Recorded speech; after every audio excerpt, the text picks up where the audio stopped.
La actualidad en tu idioma, testigos del acontecer mundial. Su atención puede estar en el lugar equivocado. Aquí comienza Current Affairs. Conexión Londres, Tel Aviv. Muy buenas noches, Cristian. ¿Cómo estás? Bien, acá aguantando el calor desde Londres, cada día más caliente, cada día más húmedo también. Y Tremendo. Acá el calor y la humedad del Medio Oriente tampoco nos dan tregua. Y puedo decir que hasta se está volviendo peligroso salir de la casa a ciertas horas. ¿Ustedes también tienen estas olas de calor extremas en el Reino Unido? no tan extremas. Es difícil cuando se vive en un país que las estructuras de los edificios, las casas están hechas para mantener el calor adentro, porque somos un país de invierno. Entonces, esto hace que cuando hacen calores que están por encima de los 20 grados, Sí. pues todo ese calor se acumule dentro de las habitaciones, de las casas, de las salas. Entonces hace difícil am, el convivir dentro de la casa, ¿no? O dentro del apartamento porque las estructuras están hechas para mantener el frío mantener el calor adentro y alejar el Claro, frío. porque son estructuras de paredes estrechas y también tienen radiadores, ¿no? Sí, entonces yo creo que no sé de ninguna casa o apartamento que tenga aire acondicionado porque nunca has necesitado. En las oficinas hay aire acondicionado, pero en general en las casas no lo hay, entonces es difícil. Pero ahora con las temperaturas subiendo y vamos a ver lo que nos depara el próximo año. Creo que Europa va a tener que empezar a comprar aires Aire acondicionado, acondicionados. sí. Afortunadamente, Israel es un líder en la industria de todos estos aires acondicionados. No, y me Entonces, imagino que también, seguramente puede ser una oportunidad de negocios con toda esta mala racha, enemistad que tiene Europa con Israel, especialmente por sus críticas de la guerra. Seguramente impulsar la venta de aires acondicionados israelíes podría ser beneficioso para los europeos. ¿Tú qué opinas? no, sí, no es nada mala idea, inclusive podría ser un cambio para las estructuras en Europa, o sea, las estructuras de los edificios, de las casas que están hechas para el frío, podría cambiar, ¿no? O sea, podría haber toda una nueva renovación de estructuras a nivel nacional o el continente, ¿no? Exacto. Y bueno, nos vamos a tomar un vuelo de, ¿qué? 12 horas de Londres a Bogotá. 13 horas, más o menos, Sí. Entonces vuelo directo. nos vamos a Bogotá, en especial a México.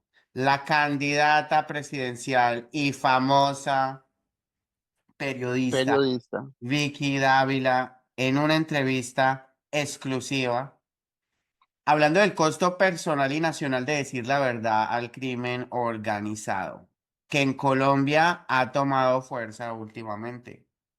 Los gobiernos que negocian o toleran estructuras criminales, la erosión institucional en el país, el rol de Colombia como primer productor mundial de cocaína, otra vez la pobreza persistente y la desconfianza de los procesos electorales. Mirando hacia las elecciones del 31 de mayo de 2026, todavía nos falta un poquito de tiempo, ¿no? Pero las afirmaciones atribuidas a Vicky se presentan aquí para análisis y no implican verificación exhaustiva ni adhesión editorial. Invitamos a la audiencia a contrastar datos y fuentes. Esto es Current Affairs, Conexión Bueno, Londres-Tel Aviv. sí, yo creo que para la comunidad, la gente que nos sigue, esto, esto no es un análisis profundo. Nosotros no somos graduados de ciencias políticas, somos dos personas que nos interesa buscar las noticias, investigarlas, analizarlas, pero queda en mano de las personas tomar sus propias conclusiones. Exacto. Pero podemos tratar de informar. Y empieza la pregunta, ¿quién es Vicky Dávila y por qué importa su voz? Claro, Vicky Dávila es una periodista del Valle que lleva más de 30 años en el ejercicio del periodismo, ¿no? Ha pasado por diferentes entes noticiosos, por diferentes canales de noticias. Lo último que estuvo fue en Semana. Siempre ha sido una persona como muy Dirigió la crítica, revista Semana, ¿no? dirigió Semana. Siempre ha sido una persona muy crítica hacia los gobiernos, hacia los políticos. Creo que es de estas pocas periodistas que hay que, como dice la expresión colombiana, pone el dedo en la llaga, ¿no? O sea, señala las cosas que molestan o que pueden molestar, pero la señala. O sea, es alguien que lleva las noticias ah, hasta lo último que tiene que llevar, ¿no? Como lo tiene que hacer un buen periodista, que es el rigor periodístico, investigar a profundidad. Creo que es una de las pocas personas en el país que ha tenido y ha salido con grandes datos, o sea, con grandes exclusivas de noticias. O sea, yo creo que es innegable el recorrido que tiene la señora. Ahorita ya ella salta a otro campo, ¿no? Que no es el campo de ella, que es el campo de la política. Al parecer se está manejando bien, ella tiene la ventaja de ser una persona que tiene facilidad de palabra, articula bien, pero en la política eso no es siempre. Lo que te hace ganar, ¿cierto? Ahora, esta vocación exhaustiva como una periodista reconocida por los colombianos, que también ha luchado contra la corrupción y el crimen. ¿Cómo crees que esta vocación comunicativa de repente se vuelva unas ganas de cambiar el país y de dirigirlo? ¿Por qué crees que ella se está buscando la presidencia de Colombia? Yo creo que como periodista, lo cual es una vocación hacia el público, hacia el servicio. En este caso es un servicio sobre informar a las personas, porque todos tenemos derecho a estar informados. Esa vocación de servicio puede conectar fácilmente con la política. Tendrá críticos donde dirán que una cosa es ser periodista, porque el periodista lo que hace es poner las noticias lo más parcialmente, sin decantarse a ningún lado de la política, que estará como en contra de sus principios, ¿no? Como periodista, porque los periodistas no se involucran en política, los periodistas no se ponen a ningún lado, sino que los periodistas simplemente informan. Pero ella puede apelar tranquilamente al servicio hacia la comunidad, al servicio que ha llevado durante tantos años desde las bancas del periodismo. Ahorita lo puede hacer desde la política, ¿no? Desde el Claro, principal cargo del Estado, que es presidente. perfecto. Hola a todos alrededor del mundo, bienvenidos a Current Affairs, Conexión Londres-Tel Aviv. Yo soy Samuel, transmitiendo con el corazón en Medio Oriente y los oídos puestos hoy en Colombia, porque lo que se está jugando allá tiene repercusiones hemisféricas. Seguridad, democracia, drogas y geopolítica. Y para hablarlo conmigo, como siempre, mi par perdón, mi amigo, Cristian. ¿Cómo estás, Cris? Óigame, aquí Cristian desde Londres, desde el norte del continente. Paradójicamente está haciendo más calor del frío que hace regularmente. Y aquí estamos, ¿no? Otro día más para meternos en este cuento de la política, en este cuento de informar, de empaparnos qué está pasando en Colombia ahora, ¿no? Que siempre tocamos noticias internacionales y pocas veces tocamos a Colombia. Sí, hoy vamos a desmenuzar una entrevista que la periodista colombiana Vicky Dávila dio en México. Vicky no es cualquier voz en la complicidad real o percibida entre estructuras criminales y sectores del Estado. Decir estas cosas en voz alta tiene precio. Ella habla del costo de la verdad. Amenazas contra la vida de periodistas han sido muy comunes en Colombia. Campañas de desprestigio incluso exilio forzado. de cientos de periodistas que han tenido que abandonar Colombia. Y en esta conversación en México, Vicky soltó una serie de afirmaciones fuertes sobre la situación actual de Colombia bajo el gobierno del presidente Gustavo Petro.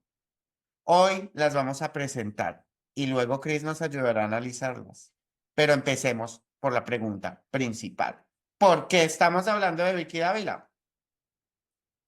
Estamos hablando de Vicky Dávila porque en estos momentos es una de las candidatas a la presidencia de Colombia, ¿no? O sea, uno de los puestos de los cargos más altos, sino el más alto dentro del país, ¿no? Entonces, es una persona que tiene gran relevancia por su historia en el periodismo, por su historia frente a las cámaras, por su historia revelando datos que todos debemos saber, haciendo su labor periodística, es hacia donde es, es lo que la tiene ella en el donde está ahora, ¿no? Y que de alguna manera la gente confía o hay gente que está confiando para ella como la próxima presidenta del país y ella parece que está dispuesta.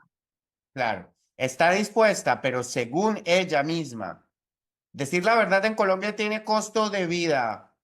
Periodistas reciben amenazas directas, presiones y a veces deben vivir protegidos o en movimiento. Creo que tiene mucho coraje para decir lo que dice.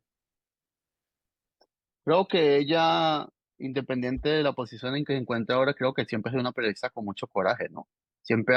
No ha temido hacer las preguntas incómodas que muchos no se atreven a hacer, con todas las consecuencias que eso pueden sobrellevar sobre ella, ¿no? Entonces, creo que tiene el carácter, tiene las capacidades y vamos a ver cómo le va, ¿no? Sí. Ella califica a Colombia dentro de los países más peligrosos para ejercer el periodismo investigativo cuando se toca el crimen organizado. ¿Por qué crees que dice esto? Yo creo que ella lo dice basado en datos, ¿no? O sea, no es la primera persona que dice esto. Esto siempre se ha dicho en Colombia y no es la primera vez que se dice, se viene diciendo hace más de 30 años. Y hemos tenido, o sea, hemos visto gente asesinada por ejercer el periodismo, gente asesinada por dar noticias o dar datos a conocer que no se supone que la opinión pública debería saber porque afecta a grupos terroristas, a grupos criminales, a gente de la política y está plenamente documentado la cantidad de asesinatos que hay de periodistas en Colombia durante los últimos 20 35 años. Entonces, yo creo que ella no exagera en ningún punto y lo dice con datos en mano. Claro, y las políticas de paz total, donde no hay ningún tipo de justicia con grupos armados que hicieron un sinfín de crímenes. Ahora están en el Congreso, están en la calle. Muchos de ellos están disfrazados y se dice que Colombia está en una situación incluso peor en el tema de la violencia y del crimen. Ahora ella tiene una línea muy icónica. Hay que hacer lo que toca frente a grupos criminales, frente a la expansión del crimen. Dice Vicky, el Estado debe ejercer la autoridad legítima y no abandonar territorios. Llama a enfrentar a los grupos criminales y no permitir que estos dicten la agenda. ¿Realmente el narcotráfico y los grupos criminales están dictando la agenda en Colombia, como lo vemos en los años 80? ¿Cuál es tu opinión sobre esto? Inclusive es peor porque al haber ausencia del Estado en muchos territorios, inclusive en los territorios donde hay presencia del Estado y la presencia es muy clara, no se ejerce ningún tipo de acción o las acciones son muy mínimas en contra de cualquier grupo armado, terroristas, narcotraficantes, gente que extorsiona eh, la delincuencia común.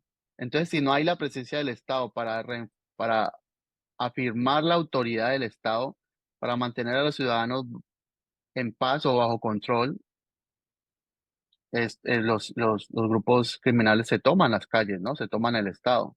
Claro, ¿y por qué Gustavo Petro se cree abandonar ciertas zonas de Colombia y dárselas a los grupos criminales? Yo creo que más allá de abandonarlas, directamente lo que está haciendo es alejarse poco a poco, ¿no? Porque las políticas de él son básicamente que la gente que está ejerciendo algún crimen es víctima Sí.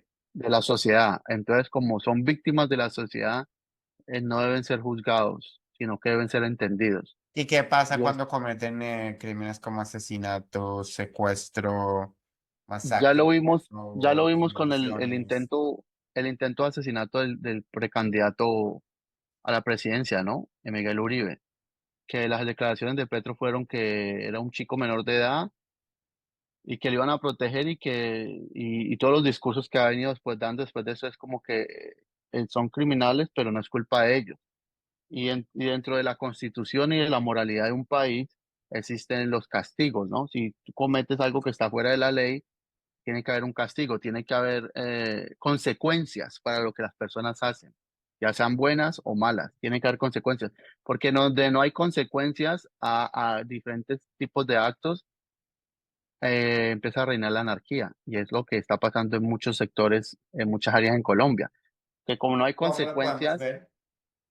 lo podemos ver en el Pacífico, con las bandas que hay en el Pacífico, cómo han tomado control del Pacífico, especialmente en Buenaventura, donde existen fronteras imaginarias que una persona no puede pasar de un barrio a otro porque o sea, hay un conflicto entre bandas, lo vemos en el Putumayo, hacia la frontera con Venezuela, donde el Estado es prácticamente inexistente y la gente tiene que salir huyendo porque las mismas guerras entre grupos criminales o entre grupos rebeldes o de terroristas hacen que la gente huya porque el Estado no está ahí para proteger, ¿no? El Estado no tiene presencia.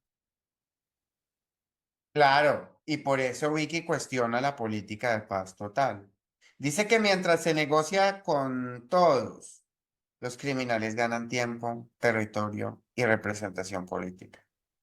Advierte que hay criminales sentados en el Congreso o en proceso de llegar a espacios de poder sin pagar por sus delitos para gobernar personas que no han cometido ni un delito, como tú o yo.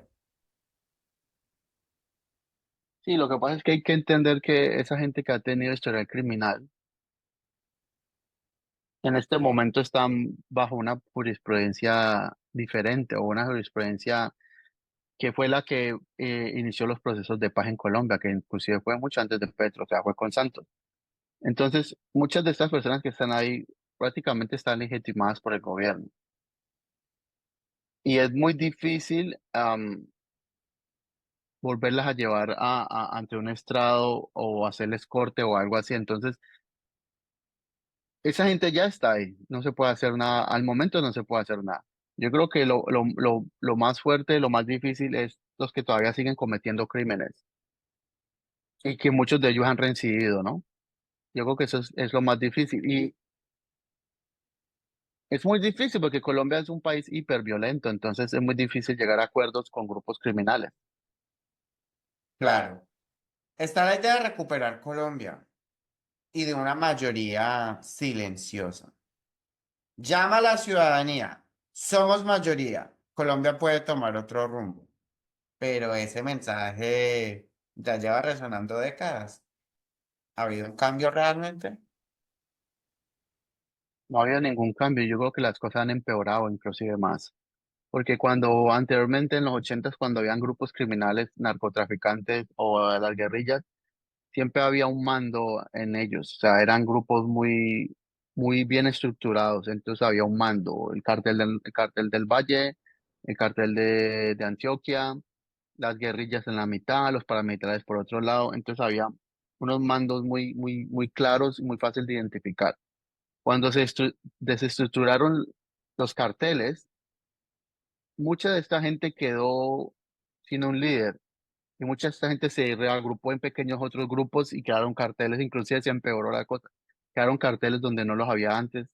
Cuando la guerrilla hizo el tratado de paz con Santos, que muchos de ellos retornaron a la vida civil, muchos de ellos hoy en día tienen trabajos, tienen sus familias, están completamente integrados, pero también muchos no aceptaron eso y el gobierno también incumplió muchas cosas. Entonces, muchos de ellos volvieron a una vida que ya conocían desde hace muchos años, en la cual se manejaban muy bien, en la cual tenían muy buenos réditos. Entonces, siempre es peligroso incluso desarticular. estando al margen de la ley.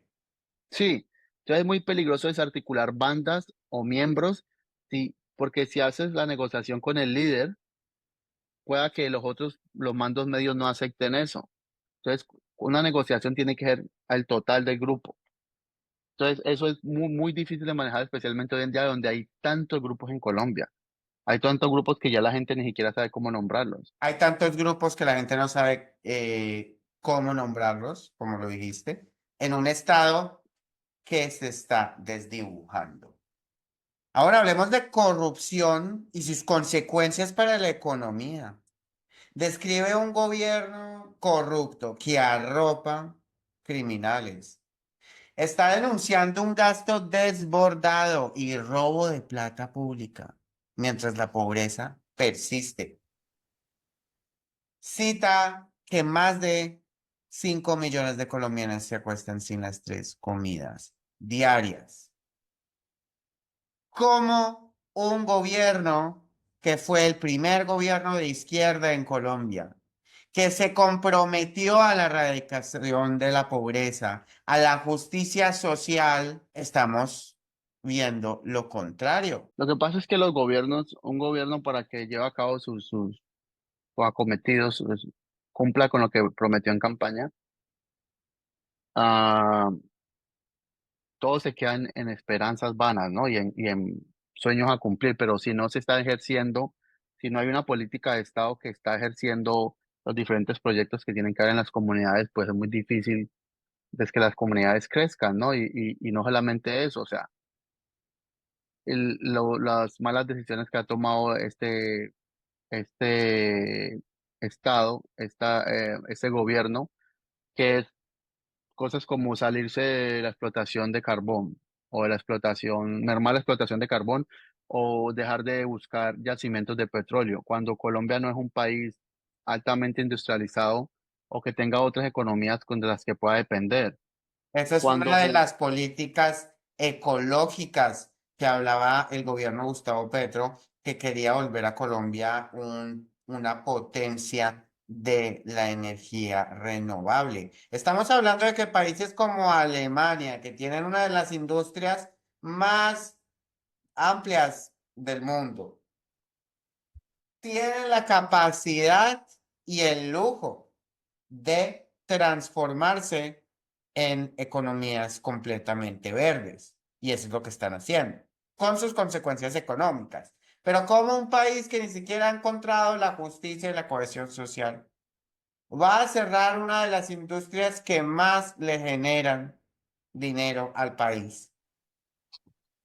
Eso siente eso tampoco crea, va a ayudar, ¿no? eso crea problemas porque para tener una industria verde, como le llaman, tiene que haber una estructura detrás de eso. Tiene que haber toda una serie de políticas de Estado y eso no está pasando, eso solamente se queda en palabras. Ahora, Colombia no es el mayor productor de contaminantes en el mundo. Los mayores contaminantes, los países que más contaminan en el mundo son Estados Unidos y Estados Unidos ni siquiera es el primero es China, luego que después sigue India y son países que pueden ser potencia y pueden darse el lujo de estructurar su país de acuerdo a energías verdes.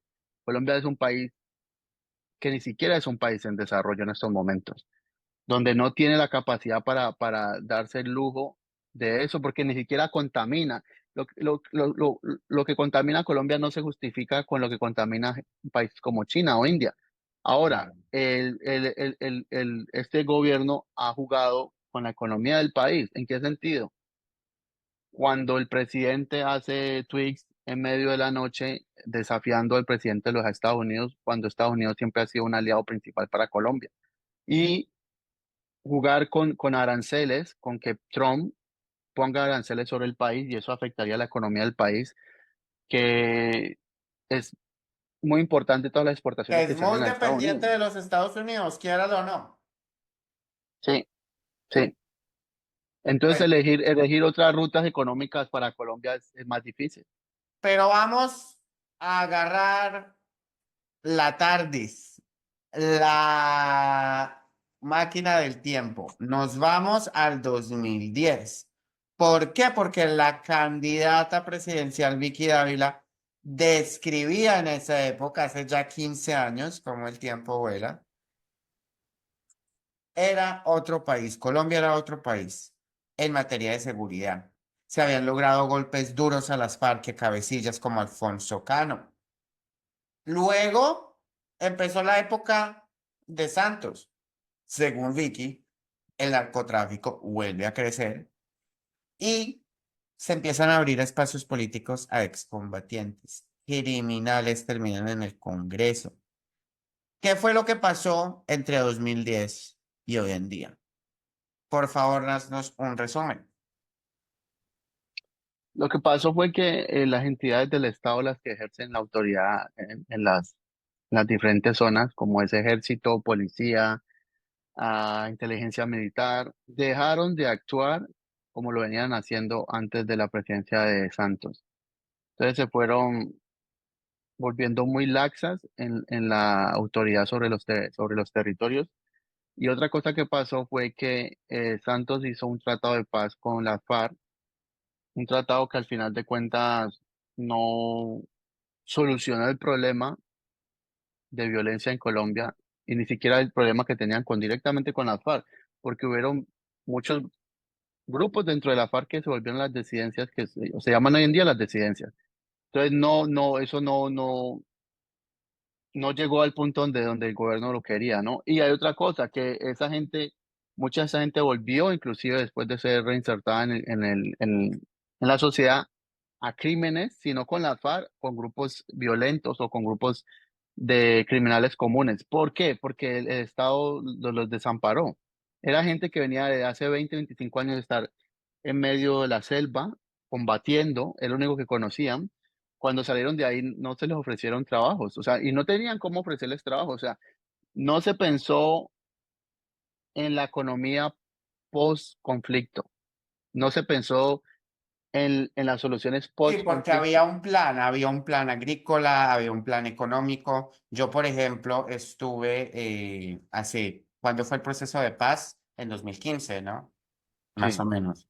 Y la Embajada de Colombia en Israel nos invitó a varios colombianos que vivíamos acá para explicarnos un poco el proceso de paz. Y el proceso de paz era un proceso muy completo y digamos que las diapositivas se veían muy bonitas, pero al final de días, ¿cómo implementar estas reformas y cómo pagar por ellas, ¿no? Porque de números, la verdad que no eran muy claros. Y bueno.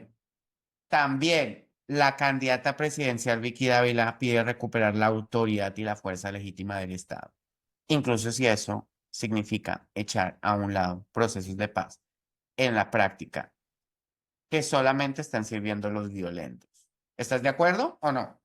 ¿O son necesarios los procesos de paz? y ahí ya nos ha demostrado que los procesos de paz en Colombia han fracasado. Más sin embargo, esto no indica o no nos dice que podamos seguir intentándolo. Y más allá de los procesos de paz es cómo se aproxima, cómo llega a los procesos de paz. Porque volvemos y lo repetimos, no es solamente hacer la paz con un grupo y perdonar los crímenes o que paguen condenas bajas, sino es qué va a pasar con esas personas después de un proceso de paz. Yo creo que esa es la cuestión, eso es lo que Colombia no ha llegado a resolver. Y hay una cosa, porque es que procesos de paz se hacen con organizaciones fuera del Estado, que son organizaciones rebeldes, que son organizaciones que tienen una filosofía, unas políticas, inclusive estatutos internos, de por qué ellos se han rebelado contra el Estado, que es FARC, que son las guerrillas, que fueron las autodefensas, pero cuando hablamos de criminales comunes, como narcotráfico, como gente que extorsiona, como gente que roba, o sea, bandas criminales, porque hay que hacer una diferencia muy grande. Una cosa es una banda criminal, alguien que su razón de ser es cometer crímenes para obtener ganancias a través de esto. y otra es una organización que está en contra del gobierno, una organización rebelde que tiene unos estatutos y que busca una relevancia política en el país. Son dos cosas totalmente diferentes, que en algún punto en muchos grupos de rebeldes lleguen a la criminalidad y cometan crímenes, sí, eso pasa y ha pasado siempre, pero hay que hacer una diferencia muy grande en eso, con quién se sienta a una mesa a hacer la paz y a quién se debe hacer el debido proceso como cualquier otro criminal y que pague por sus condenas, ¿no? Exacto. Bueno, también Vicky analiza y explica que una de las razones de la proliferación del crimen en Colombia es que el aparato de inteligencia internacional se ha visto dañado por el deterioramiento de las relaciones con Estados Unidos, Israel y el Reino Unido, especialmente en Israel. Países que antes colaboraron en seguridad. ¿Cómo las relaciones con estos países ayudan a combatir el crimen? Y sus tensiones también pueden apartar inteligencia vital para combatirlo. La cooperación internacional para Colombia siempre ha sido clave. No solamente la cooperación con Estados Unidos y compartir inteligencia, porque muchas veces los cuerpos de inteligencia de países como Estados Unidos acceden a datos y saben información que no está directamente dentro de Colombia, pero puede afectar a Colombia con sus fronteras, ¿no? Con los países con los que hay fronteras. Entonces, muchos de estos datos los manejan países como Estados Unidos, inclusive Israel, que tiene inteligencia alrededor del mundo. Cosas como grupos terroristas que vienen del Medio Oriente que han llegado a Latinoamérica, que el gobierno colombiano puede tener algún conocimiento de esto, pero en este caso Israel tiene un conocimiento más profundo, un conocimiento de años y puede brindar un apoyo logístico o un apoyo, intercambiar datos para llegar a criminales, porque tranquilamente un grupo de narcotráfico puede estar asociado con grupos terroristas de Medio Oriente. Y creo que hay noticias sobre eso, donde hay lavado de activos y hay grupos de narcotraficantes que en estos momentos están trabajando con gente como Hezbollah, como la Autoridad Palestina, como gente relacionada con Qatar, que estas noticias no se analizan a profundidad en Latinoamérica porque para nosotros creemos que es algo que está fuera de nuestras fronteras, ¿no? Y que no nos afecta. Pero en el mismo Venezuela pasa eso. Entonces, esas organizaciones, esas colaboraciones que el gobierno colombiano siempre ha tenido con Israel y Estados Unidos son profundamente importantes para la seguridad nacional dentro del país, porque la seguridad del país no solamente depende de los cuerpos de seguridad internos, sino de lo que pasa alrededor del país y quién llega al país. Sobre todo con la cantidad de inteligencia que tiene Estados Unidos e Israel. Ahora, Vicky nos recuerda del pasado del presidente Petro, que militó en el movimiento M-19, un grupo terrorista que describe como guerrilla y que practicó tácticas inhumanas. ¿Podrías hablarnos un poco de esta organización, el M-19, de lo que era parte el hoy presidente de Colombia? Es muy paradójico, es muy conflictivo las cosas que el presidente dice, porque el presidente habla siempre de una oligarquía, de una lucha de clases, y los principios del M-19 no son de gente en campesina o gente humilde o gente de bajo extracto social que armó un grupo de guerrilla para buscar unos derechos dentro del Estado, ¿no? Claro, el Sino que proletariado, básicamente como se dice. el proletariado, sino que básicamente el M-19 es un grupo de niños bien, especialmente de Antioquia, niños, o sea, chicos y chicas que venían de familias de dinero, de familias que estaban en la política, de familias que eran hijos de empresarios. Entonces, esa gente fue la que creó el M-19. El M-19 no fue un grupo que se creó con bases de gente de escasos recursos. Pero se tomaron el Palacio de Justicia, ¿no? ¿Cuándo es que fue? En los años 80. Es en los 80. Entonces, es muy paradójico y entonces Lo que pasa es que hablar de que Petro fue guerrillero es conflictivo en qué sentido, en que en el punto cuando él hizo el proceso, porque él fue parte de un proceso de paz, por eso él inclusive estuvo en la constituyente cuando se hizo la constituyente del 91. del 90. Entonces, ¿qué pasa? De alguna manera él ya tuvo su proceso, él ya salió, se vino a la vida civil y no se debería hablar de eso, o sea, no se debería sacarle en cara a él que fue un guerrillero, pero en el momento en cuando él empieza a hacer cosas o a atacar gente o inclusive a atacar el sistema electoral en Colombia hoy en día, que fue el sistema electoral que lo llevó donde está él, Claro. entonces la gente empieza a la gente empieza a hacer memoria de recordar, bueno, él ya estuvo en un grupo rebelde, ya estuvo en un grupo que estuvo en contra del gobierno, ya puede haber participado o no en muertes, entonces ahí es cuando la gente realmente vuelve y saca el pasado de él, que no tenía que tener. Y tenemos bastantes banderas rojas. La primera, la asociación cercana que tiene con gobiernos como Maduro en Venezuela, Ortega en Nicaragua y Cuba. Se está alejando de los Estados Unidos y se está acercando a la China con el proyecto de la Ruta de la Seda. Y los americanos están viendo a Petro como un adversario cada vez más. La izquierda que prometió cambio no llegó, así dice Vicky Dávila, insinuando que en su lugar llegó una élite de poder con criminales que quieren quedarse. Y lo que pasa con esto es que de nuevo vuelve y juega, ¿no? Que es, a Petro se le dio como un voto de confianza, ¿no? O sea, el tipo, una persona que venía de una larga, porque viene de una larga carrera política de muchos años, de ser la oposición a cada gobierno que ha habido, o sea, el gobierno de Uribe, el gobierno de Santos, el gobierno de Duque. Entonces, en algún punto, y él aprovechó el estallido social, ¿no? Aprovechó el estallido social que hubo especialmente en el Valle cuando hubo el cierre por la pandemia, entonces él aprovechó el estallido social. Entonces vuelve y juega es hasta qué punto los proyectos de la izquierda llegan a buen puerto. Y lo hemos visto a través de la historia, o sea, está Venezuela, está Cuba, Nicaragua está por ahí, tenemos al viejo y muy bien conocido la Unión Soviética, con los países comunistas liderados por Rusia.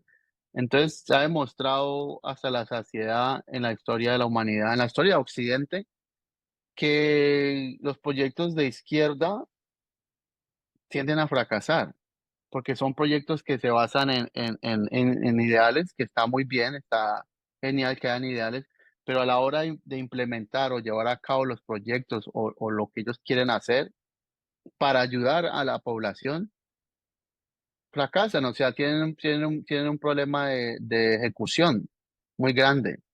Claro. Y todo se basa en una narrativa de lucha de clases sociales, cuando lo que tenemos que hacer hoy en día es unir a las poblaciones, Exacto, acercar a los grupos, cohesión social, no dividirla. cohesión social. Entonces, si una persona basa su política de Estado o cualquier proyecto político que tenga en crear divisiones dentro del Estado, lo que está haciendo es empeorar la situación económica, política y social de un país, porque ya los colombianos tenemos profundas diferencias en cuanto a lo político, en cuanto a lo económico, en cuanto inclusive a regionalismos.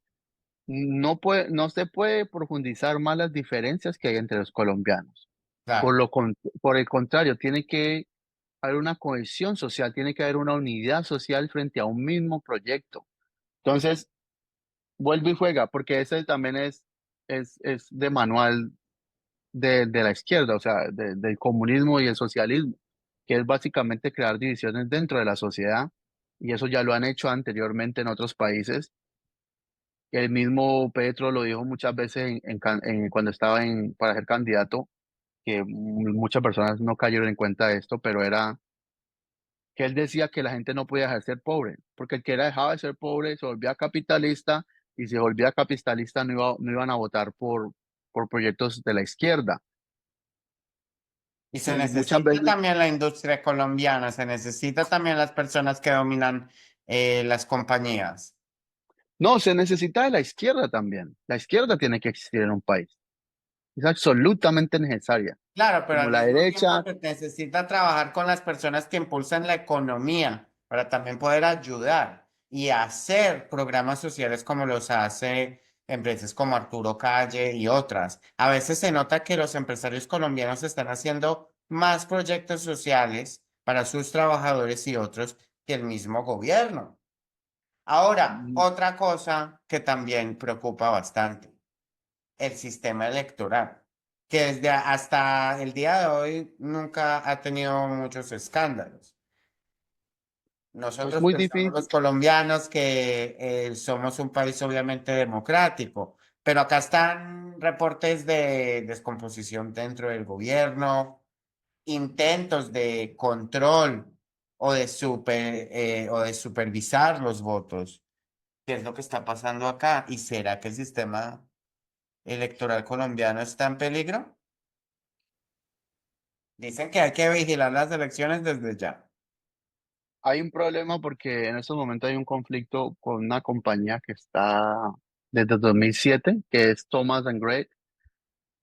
Y esta compañía se encargaba, hasta hace poco creo que siguen en juicio, de crear, fabricar los pasaportes en Colombia. En este momento los colombianos tienen un problema de pasaportes porque la producción de pasaportes se pasó ahora a lo que se conoce en Colombia como los que hacen papel moneda, ¿no? Los que hacen los billetes en Colombia, que ellos siempre han se encargado de hacer, ¿sabes? Papel moneda. Y entonces los pasaportes que están saliendo hechos por ellos, sale la mitad de lo que se necesita y la mitad de lo que sale tienen defectos. O sea, ahí tienen problemas, no salen las fotos de las personas como son, los números de pasaporte no son visibles o están mal Todas impresos. críticas, cuando una persona tiene que viajar alrededor del mundo, tiene que tener esas cosas claras y visibles. Entonces, esta compañía, Thomas Gregg and Sons, también se encarga de la logística. Entonces, Petro en estos momentos está criticando a esta compañía, están tratando de retirarle la concesión que tenía, que lo habían ganado lícitamente para los pasaportes, y los quieren sacar también del sistema de logística electoral. Claro. Y es muy contradictorio porque Petro los está criticando ahora a ellos porque él dice que no hay garantías porque ellos están ahí, pero él ganó la presidencia estando ellos ahí. Esta compañía hacía los pasaportes, se encargaba de la logística de las elecciones cuando Petro ganó. Y Petro ganó aparentemente, pues, que ganó limpiamente, o por lo menos fue reconocido por las instituciones del Estado, o sea, por eh, la institución electoral. Y esta compañía Thomas Gray se encarga, es una compañía externa al Estado, no depende del Estado, de hacer los pasaportes y de la logística de las elecciones. Perfecto. Bueno, ojalá que la democracia en Colombia sea protegida y que podamos realmente darle mano dura al crimen. Muchísimas gracias, Cristian, y nos vemos hasta la próxima. La próxima con ese calorcito que está haciendo aquí. Sí, excesivo. Hasta la próxima.